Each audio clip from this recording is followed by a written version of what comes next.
Hi, I'm Diane, Canada, the founder of Lady Up America. It's time to lady up today, girls. We are going to dig really deep into some concepts that are going to turn you into a masterful influencer. And what I mean by that is when it comes to conversations, you're going to have courage and confidence to approach the toughest conversations out there. We're forced to have these conversations now. You're having them anyway. What if you became great at them? That's my goal. That's where I want to get you to today. I want you to become really comfortable in the most uncomfortable conversations out there. I want to share with you some things that I've learned the hard way and I've been developing over the last nearly 4 years now after I made some mistakes. I ran for office in 2020 for State House of Representatives. COVID hit. Our country was burning. As a lot of you know, tensions were very, very high. I think that particular year in 2020 is when a lot of us really woke up to what was, we're not woke, but we woke up to looking and just kind of getting a shock factor of what has been going on under the surface in our country now for a couple of decades. Running for office, being a first-time candidate was really an incredible learning experience. I never wanted to be in politics. That was not any aspiration I ever had. Back in my earlier years, I was a crisis consultant. I would go into these hostile environments, kind of holding the hand of the owner who's terrified because everything is on the line. Like their whole business is about to go down. They're going to lose everything, not only their own business, but a lot of them had personal assets attached. So they're in a crisis mentality. The staff doesn't want me there. It's very, very hostile. And my job was to go into that environment and bring peace to that and get the business up and running again well and set it sailing into calmer waters. I did that for many, many, many years. And I now understand that was incredible training for what I'm doing now. And then I evolved into a professional songwriting career. I'd kind of been doing music as a hobby alongside of that consulting. It was kind of my dream that I was building. And then it became a much more prominent part of my life. And I did it full time and had some success in the professional songwriting world and my own television show. And I had a lot of media training and all that kind of stuff that goes with broadcasting and with putting on a show. But what the songwriting did is it helped me understand how to move the needle in the human heart. It taught me messaging. It taught me how to say a lot in 3 minutes, in a 3-minute song. I got to sit at the feet of some of the best songwriters in the world and learn from them. And I got to play with them and perform with them. And so you also learn a lot about people when you're in the songwriting world. You watch people's faces when you perform and you see what draws them and you see what repels them. And oftentimes that's a very surprising thing. So that was my background before God called me into politics. I had a baby brother. I was 16 when he was born. He decided to go into the Marines. He enlisted and served several terms in Afghanistan, among other places. But Afghanistan did him in. And when he came home, he had very, very severe PTSD. He also had a brain injury from an IED that went off. So I saw the shell of the brother that I once knew. We lost him just about a week before Christmas in 2015. And that's a call that I don't wish on anybody. It was absolutely devastating to our family. We were a couple of years into that healing process when God started tugging on my heart for public service. I will tell you that all I really wanted to do was help veterans. I had ideas on how we could change the out processing and get them the help for PTSD before they're separated from service. And that's really all I cared about doing. But of course, you have to go on the record about everything else you believe. I had never stopped to ask myself, how do I feel about abortion? How do I feel about gun rights? How do I feel? I mean, these are all things that I just never was still enough in my life with all the busyness. I just never stopped to ask myself how I felt about that. And I didn't really follow politics, so it just wasn't top of mind. And I think that's the reason I bring that up is because I think that's where a lot of women are at. now. I think we've been busy raising our kids. We've been busy working, whatever it might be, taking care of our families. And we just don't think about politics. We don't think about how we feel about this stuff. But in 2020, all of a sudden we were forced to think about it. We were forced to care about it because while we've been busy, all this stuff's been going on under the surface that now we can't ignore. It's at our doorstep. It's at our kitchen table now. So in 2020, when I was studying, and I'm one of these, I go an inch wide and a mile deep when I do something. So I studied so hard.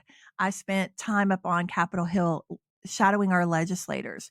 I went and took people to lunch who held opposing views. I wanted to understand every angle of a topic before I made my decision. And of course, in a lot of prayer before I made my decision on what my stand was. And so I felt like I had done this responsibly. And when I started to put my public platform out there, I want to tell you the vicious attacks that came against me because of my platform. I didn't know how to handle it. I had friends that I dearly loved, that I had known and loved, especially in the music industry and all, for like 20, 25 years. They just walked out of my life and they would say, I just can't believe you're a Republican. And in this very tumultuous year of 2020, everybody was just, all the emotions were heightened. And so a lot of this was going on. It was epidemic. I'm sure I don't have to tell you. So all of this was happening. I'm losing friends. Like my friends are dropping like flies, right, left and right. And it's painful. And I don't know how to handle it. And then my adult son started weighing in on the comments. He and I had never talked about politics. I didn't know how he felt about these issues. Well, I know now. When he started making comments and often ugly comments on Facebook about my platform, I kept trying to make him stop, because that is blood in the water for an opponent when you're running for office. If they can see dissension among your family members, especially your immediate family, then that can really hurt your campaign. And so I kept asking him to stop putting it up publicly. So I was so furious with him. I picked up the phone one day and I called him and I said, listen, you can disagree with me if you want, but you pick up the phone like a man and you call me and we talk about it privately, but you stop this keyboard stuff out publicly on Facebook. I'm still your mom and you're going to have some respect for me. And I'm not going to lie, I did drop an F-bomb in there. I'm not proud of it. It happened, but I was furious with him. For that, he canceled me from his life. He stopped all communication. And that has been since 2020. And he has been married and had my first granddaughter since then. And I have missed all that. So that campaign cost me a lot. Friendships, relationship with my son, all of that, because I didn't know, or at least I didn't realize that I knew how to handle that opposition, that hostility. It didn't dawn on me that I had been learning it all my life back in my consulting work, in those hostile environments, and in my songwriting work, messaging. I had all the skills. It never dawned on me that it would apply to the political conversation. That all the techniques that I used to use to bring peace to these situations could have applied with my son or with my friends, and it just didn't click. So over the last 3 years, 3.5 now, nearly 4, I have been in agonizing prayer with the Lord. Like, what am I missing, Lord? Why did you put me through that race? And it cost me so much for me to not win. We ended up coming in very close, surprisingly, at 46% of the vote. But at the end of the day, I lost the race. But what I gained is so much wisdom and so much perspective to now build Lady Up. And now I understand why God had me go through that. I needed the deeper understanding behind the cultural issues in order to build Lady Up. Okay, so what is Lady Up America? I'm training Christian conservative moms how to have those really hard conversations, how to win hearts and minds on the toughest spiritual battleground of our lifetime. And this is a spiritual battleground. It's not about party. This is a battle between good and evil at this point. And whether you're a Christian or not listening to me, I think a lot of the techniques I'm going to teach today will really help you. I hope you'll become a Christian. I'm not going to lie. But that's what my platform now is built on: Christian values and a deep, deep love for our country. Let's first start off proving that America was founded on Christian values.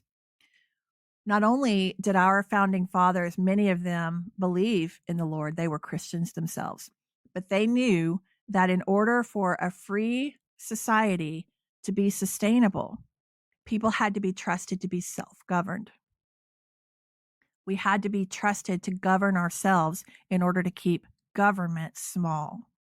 The only way we were going to do that, in their estimation, was to answer to a higher authority. Second proof is that shortly after the Revolutionary War, we were running out of Bibles, and the king in Britain cut us off from being able to receive anymore. So we're running out as we're populating America and we're growing families and communities. We're running out of Bibles.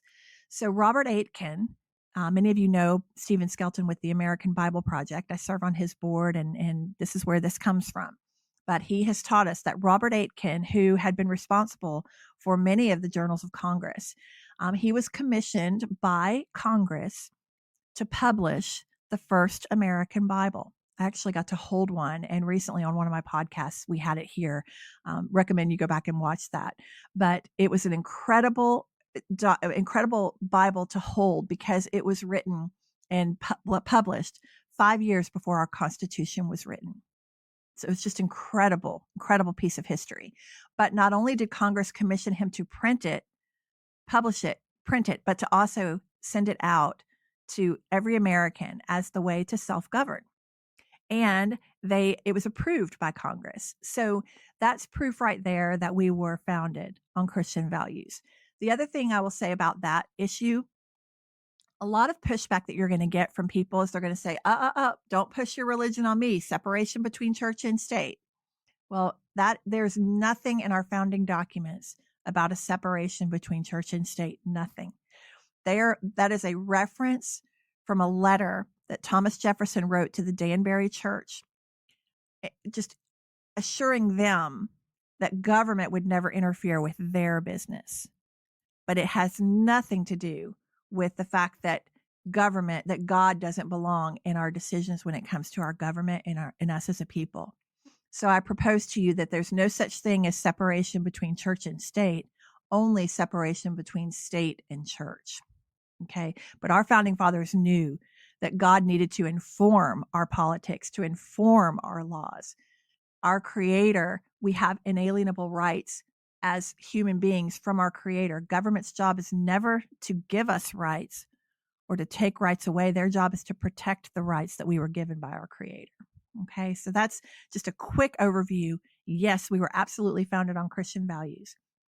And you'll hear politicians a lot of times say, we're fighting for the soul of our nation. Now that sounds so good, doesn't it? But most people don't know what the soul of our nation is. They have no idea what the soul of our nation means. Well, I'm going to give you a quick Cliff Notes overview of what the soul of our nation is. When our founding fathers were setting our republic up, they studied other world governments to see what brought them down.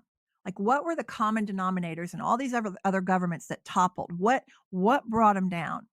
And they wanted to set us up for success, like set America up so that we wouldn't be vulnerable to those, to our country toppling. And so we have 7 founding values that are intertwined through all of our founding documents, through our Constitution, everything, that I call the load-bearing walls of our country. Like a progressive might say, oh, you conservatives, you Republicans, you're trying to take us backward. You're trying to take us back to the old founding documents that are antiquated now. They have nothing to do with our modern society. What I say to you is that we need to simply reframe that. We're not trying to return to something old. We are simply trying to reinforce the load-bearing walls of our republic so that the roof doesn't cave in. I found these on Speaker Mike Johnson's website when I went digging for them.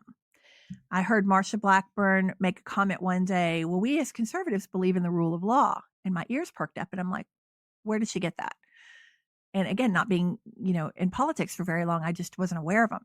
And then I heard a friend of mine, when I was asking for her vote, she asked me, she said, well, are you a fiscal conservative? And again, I didn't know what that meant. So I went digging for those terms. And that's when I found these 7 values on Speaker Johnson's site. These 7 values: limited government, individual freedom, human dignity, fiscal responsibility, rule of law, free markets, and peace through strength, are like it's the framework, it's the load-bearing walls of our country. Now, here's why I bring it up. It is the soul of our nation. Because any breaking news topic, any breaking news issue that they can possibly throw at us on tonight's news, next week's news, next year's news, last year's news, any breaking news headline is, in order to get your bearings very, very quickly, you can hold it up against one of these 7. It's going to fall under one of these 7. That's how we can tell the truth from the lie. This is how we can instantly get clarity, because I will say the Democrats are brilliant spin doctors, brilliant. And when you don't know the truth, it's like the enemy. It's like Satan. If you don't know the truth, then it's real easy to believe a reasonable lie. You don't know you're being lied to. But if you have these 7 load-bearing walls in your mind, you understand what they are and you understand what they mean, then you can immediately bounce that headline up against one of these and go, oh no, that's a lie. So I encourage you to read these out loud and pick some news topics that are going on right now and challenge yourself as a group to see which one of these they would fall under. So this is how we can immediately get our bearings. And when you're talking with other people and you're trying to influence other people and win them to our values, you can show them these. And you can say the same thing. You can show them these and say, this is the soul of our nation. And our goal in Lady Up America is to guide people, never to come in and tell someone what you think, but to help people see things for themselves. We don't want them arguing with your beliefs. We want them to start to challenge their own.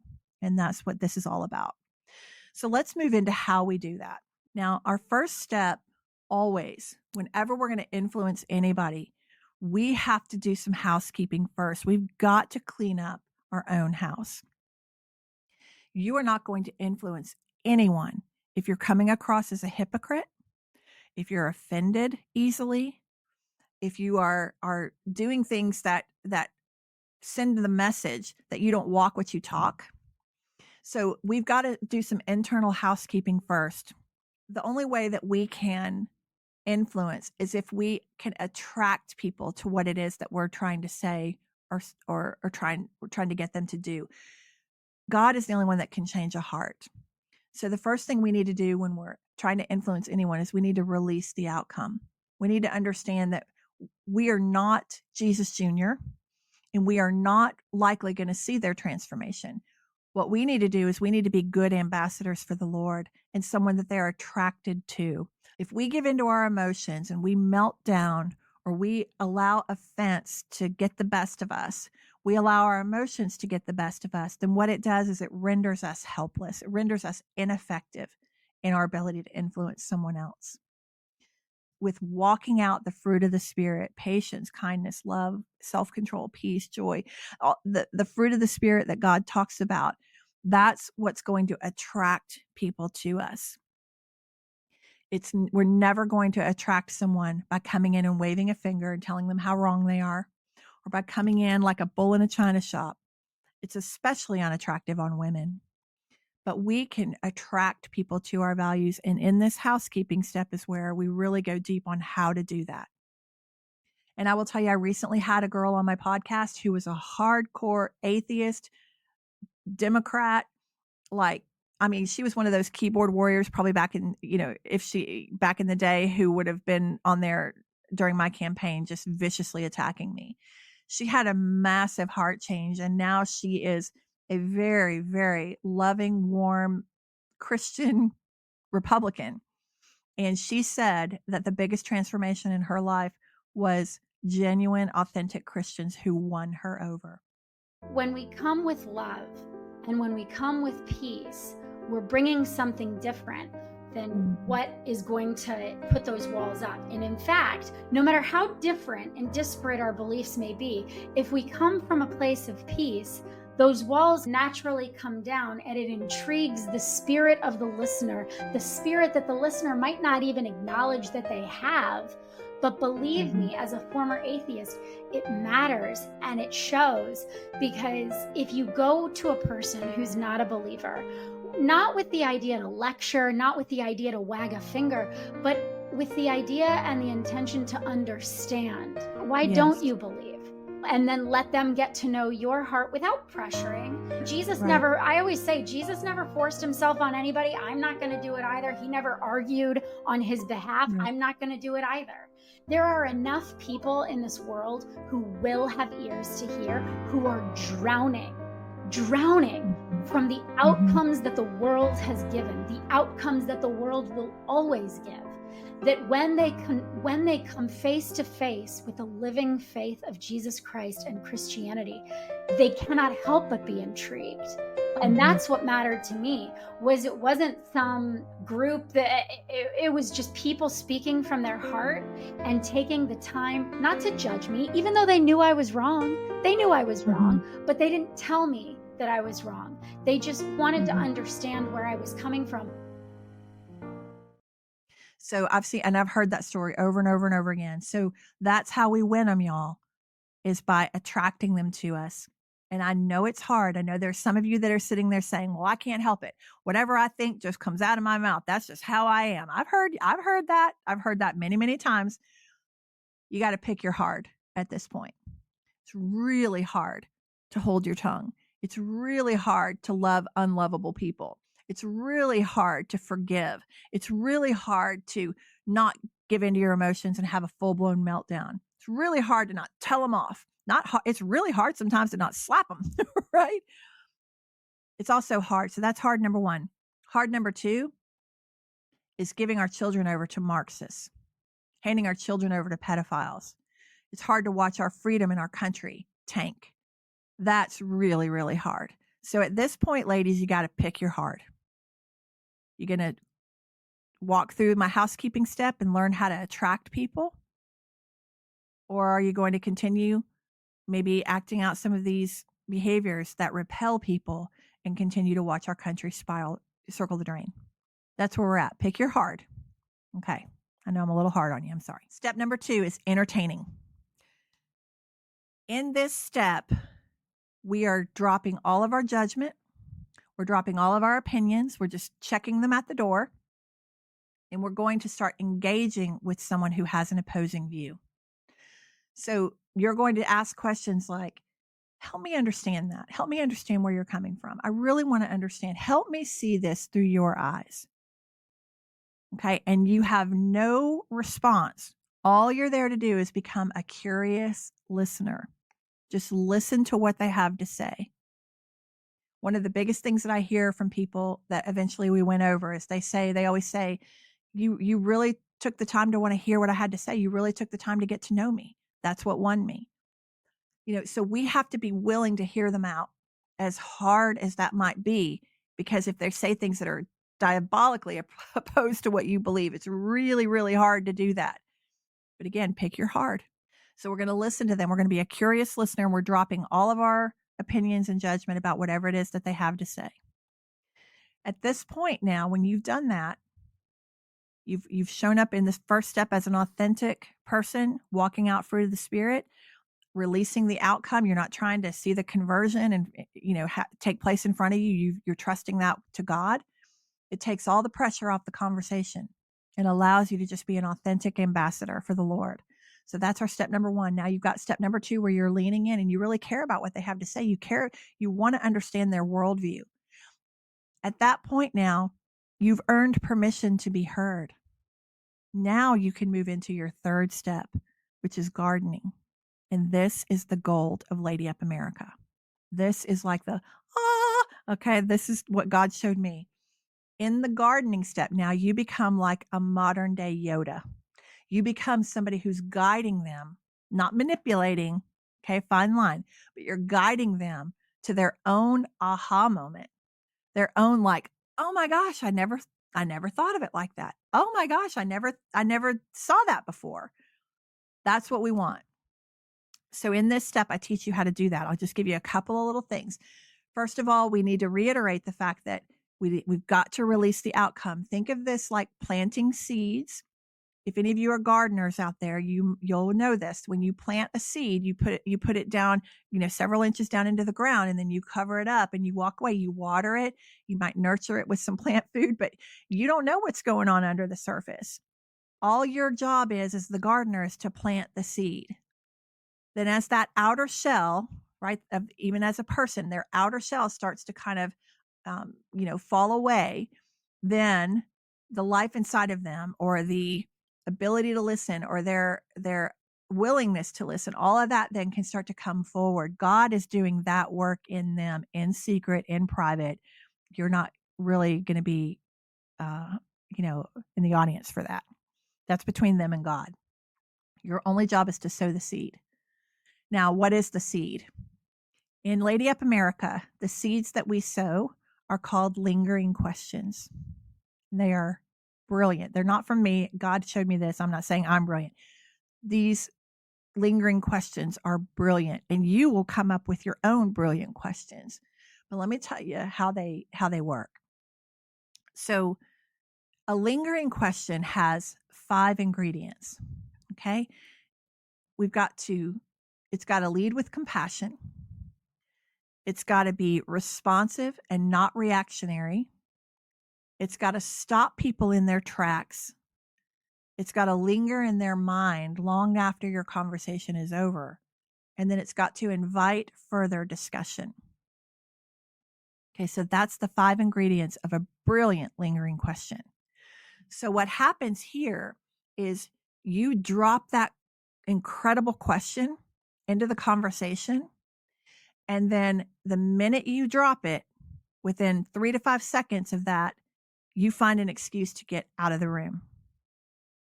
Because you don't want to dilute the impact of that question. Okay? You want that to be the last thing that they hear from you, because it's going to be so stunning to them that it's going to haunt them long after you guys part ways that day. Okay? So here's what it looks like in action. Let's say we're talking about healthcare. Okay? Let's say we're talking about Medicare for all. The person has explained to you that maybe they lost a loved one because they couldn't get good medical care, and you've leaned in and you've listened to that, and you really understand. You've got a compassion for them on that. I really appreciate you explaining that to me, but here's where I get lost. And that's always your transition phrase. Okay, here's where I get lost. And you can write that down. Here's where I get lost. In Marxist countries or socialized healthcare, once you reach a certain age, you're seen now as disposable in a way. You're not contributing to society like you once did. And so you're kind of seen as disposable. And that just breaks my heart. I've heard that in Marxist countries, if you're 70 years old and you start to get chest pains and you call 911, the ambulance ain't coming. And it just breaks my heart to think about somebody standing in their living room having a heart attack and no help is on the way. So I know we're not going to agree on this today, and we're not going to solve all this today, but I'll just leave you with this question. If we finally go to Medicare for all in our country, we finally go to socialized medicine, which one of us do you think will be disposable? It's just some food for thought. And again, I know we're not going to solve all this today, but let's talk about it again when I see you next week. I'd love to pick up where we left off, but right now I've got to run. And then Elvis has left the building. You get away from them right then. If you're at a party and you can't leave the actual venue, then you can say, I'm going to get up and go to the kitchen and get another cup of coffee. Can I bring you anything? Or, you know what? I got to run to the restroom. I'll be back in just a few minutes. Or I've got to run, and you get out of the actual building. But whatever you have to do, the minute you drop that question and it lands, and you've got about a 3 to 5 second window where they're stunned, that's your cue to leave. Because what that does is it will haunt them. The question will haunt them. And you've also not come on so strong that they don't want to talk to you about this again. You know what they're going to do? In their mind, they're sitting there thinking, does this really happen? Surely this doesn't really happen. And they're going to go Google it. They're going to look it up. And then the next time they see you, they're going to go, oh my gosh, that really happens. And you can go, I know, right? And then you drop your next one. Okay. I've got a catalog of these around all kinds of topics in my program. But this is the power of lingering questions. It gets them to question their own beliefs rather than argue with yours. And you create a safe space for them to do that. You're coming at this from a place of wanting to win them and attract them to our values rather than repel them by pointing out how wrong they are. You know, our human brains are designed in such a way that anything that shakes our worldview, we reject it. But if we can, they're already, most of the Democrats and progressives are operating on emotion. They're operating, they think they're coming from a place of compassion and emotion. So what we're doing is we're not trying to interrupt their worldview with a descending thought. What we're trying to do is use the very thing that's motivating them, which is compassion. And we're using that now to win them to our side. So when I said the woman standing there needing help and no help's coming, that's compassion around the issue. That's a different angle of compassion on this issue that they feel like they've kind of got locked up. Logic and emotion are oil and water. They're just never going to blend, right? But if we can learn to speak their language and we can learn to win them with the very tactics that the left is winning them with, only we're doing it from a place of truth. Think of our 7 load-bearing walls, the Bible, our biblical worldview. Think of that as the shore. We have a whole generation now that has never seen that shoreline. They are so far out at sea, they don't even realize they're lost. Our job now is to show them the shore. We've got to reintroduce the shore and hopefully draw them to it. That's our goal in Lady Up America. Win them, attract them to our values, and not repel them with our mindsets, our behaviors, our words, our actions. We have to win. We have to think about winning and drawing people to us. And that's the only way that we're going to turn it around. Even God showed us this. Jesus walked this out beautifully. He always gives us the power to choose, but he draws us and attracts us and tries to win us to him. He's not harsh. He doesn't come in demanding.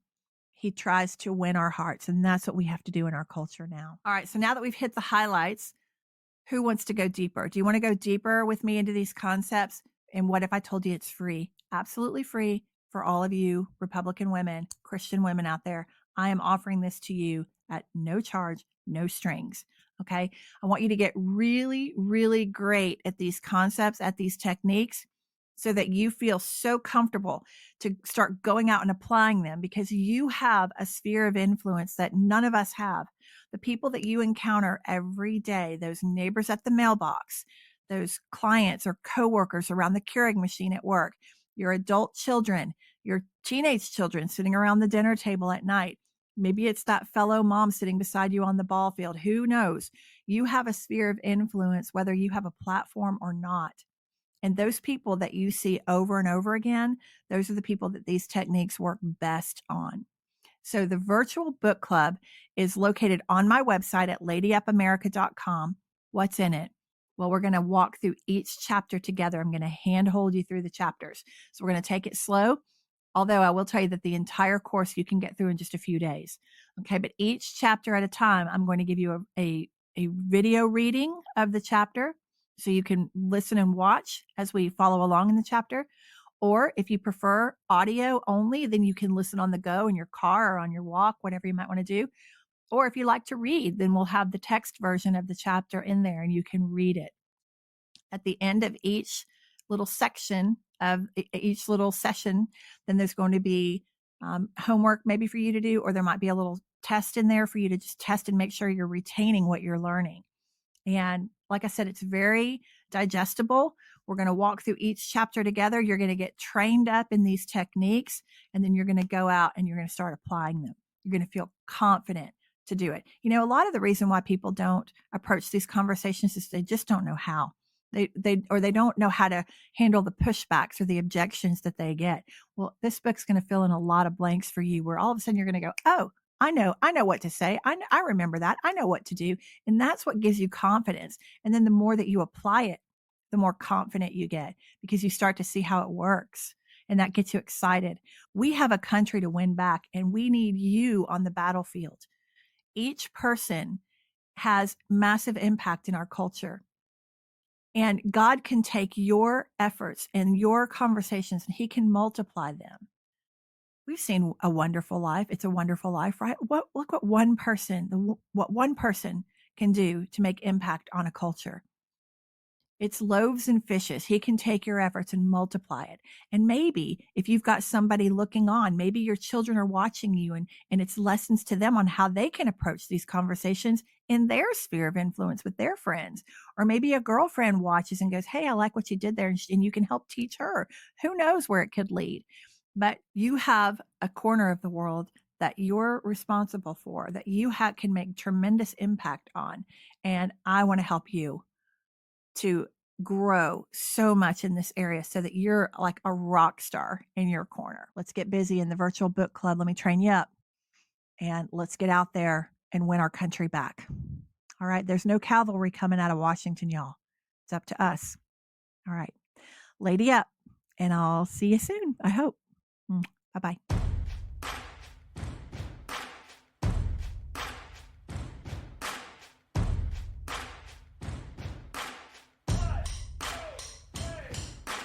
Lady up around this house, lady up around this town. Victory on the battleground, we claim it now. Lady up around this house, lady up around this town. Victory on the battleground, we claim it now.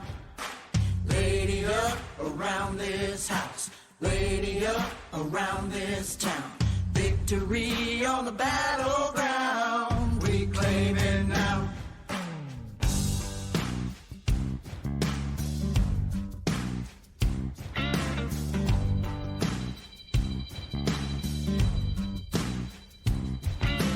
Women of America, here's some breaking news. Ain't no cavalry coming to save the red from the rabid blue. We have the power, time to take the field. Step up and into your ruby red heels. Taking back this house, taking back this town. Mama, don't back down, just a lady up, lady up, lady up. Sidewalks are for bicycles, not for angry moms. Our children will know peace again, 'cause we're on the job. Yeah, we're fired up and we're ready, so give us a little room. Get up. Our faith don't move that mountain now, just watch it move. Taking back this house, taking back this town. Mama, don't back down, no. Just a lady up, lady up, lady up. Taking back this house.